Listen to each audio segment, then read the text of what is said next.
Gir સોમનાથના Una Bhavnagar highway પર સિંહની લટાર. રાત્રિના સમયે હાઈવે પર સિંહની લટાર. એસટીમાં સવાર મુસાફરે મોબાઈલ કેમેરામાં સિંહની લટારના દ્રશ્યો કેદ કર્યા છે.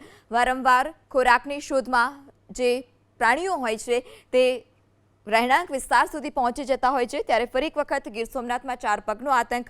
ઉના ભાવનગર હાઈવે પરના આ દ્રશ્યો છે કે જ્યાં રાત્રિના સમયે સિંહ લટાર મારતો હાઈવે પર જ જોવા મળ્યો. એક સાઈડથી બીજી સાઈડ રેલિંગ કૂદીને આ સિંહ જતો હોય તે દ્રશ્યો એસટી બસમાં સવાર મુસાફરે પોતાના મોબાઈલ કેમેરામાં કેદ કર્યા છે.